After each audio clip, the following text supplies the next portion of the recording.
নমস্কার বন্ধুরা, তোমরা সবাই কেমন আছো?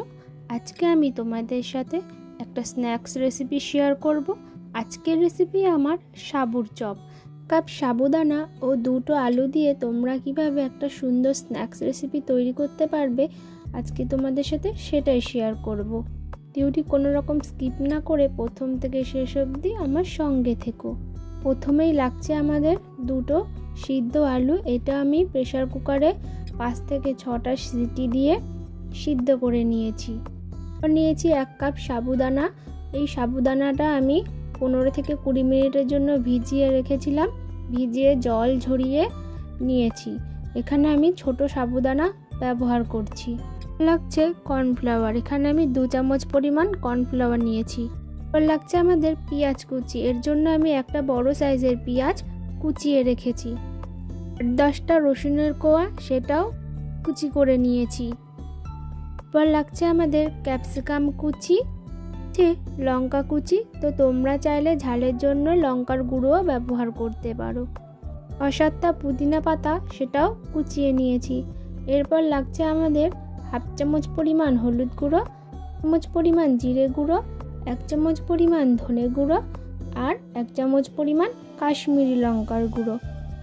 স্বাদ অনুসারে লবণ। প্রথমে সিদ্ধ আলুটা ভালো করে স্ম্যাশ করে নিতে হবে। একটা কাঁটা চামচের সাহায্যে আলুগুলো স্ম্যাশ করে নিতে হবে, বা তোমরা চাইলে এটা হাতের সাহায্যেও করতে পারো। চ্যানেলে যদি কেউ নতুন বন্ধু হয়ে থাকো তাহলে কিন্তু চ্যানেলটা অবশ্যই করে সাবস্ক্রাইব করে দিও, আর সাবস্ক্রাইব বাটনের পাশে যে বেল আইকন আছে ওটা অবশ্যই করে ক্লিক করে দিও। এরপর আলুটা ভালো করে স্ম্যাশ করা হয়ে গেলে তার মধ্যে দিয়ে দেব ক্যাপসিকাম কুচি, দিয়ে দেব আগে থেকে কুচিয়ে রাখা পেঁয়াজ, এরপর দিয়ে দেব জল ঝরানো সাবুদানা, দিয়ে দেব রসুন কুচি, এরপর দিয়ে দেব পুদিনা পাতা কুচি, জন্য দিয়ে দেব কাঁচা লঙ্কা কুচি। তোমরা চাইলে লঙ্কার গুঁড়োও ব্যবহার করতে পারো।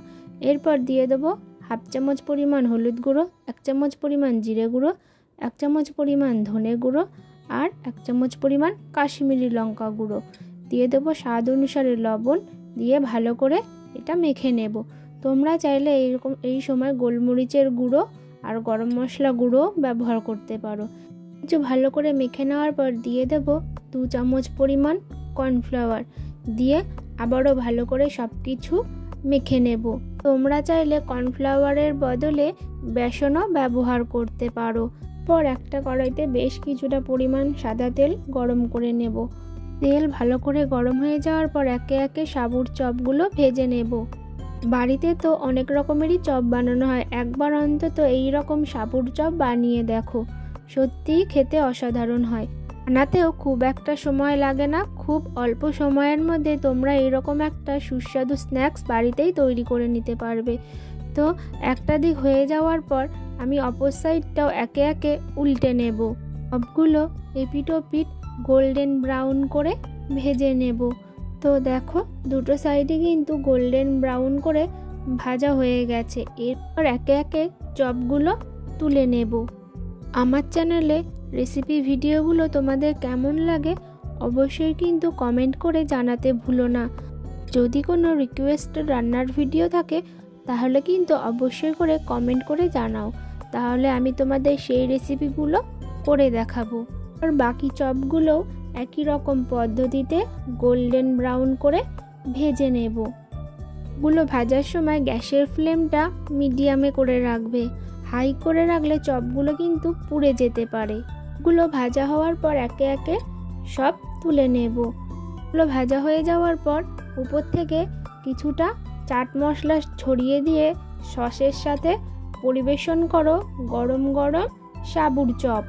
আজকের এই সাবুর চপ রেসিপিটি তোমাদের কেমন লাগলো অবশ্যই কিন্তু কমেন্ট করে জানাতে ভুলো না। সন্ধ্যাবেলার টিফিনে যদি থাকে এই রকম সাবুর চপ তাহলে তো আর কোনো কথাই হবে না। রেসিপিটি তোমরা গরম গরম ডাল ভাতের সাথেও সার্ভ করতে পারো, বা মুড়ির সাথেও কিন্তু একদম জমে যাবে।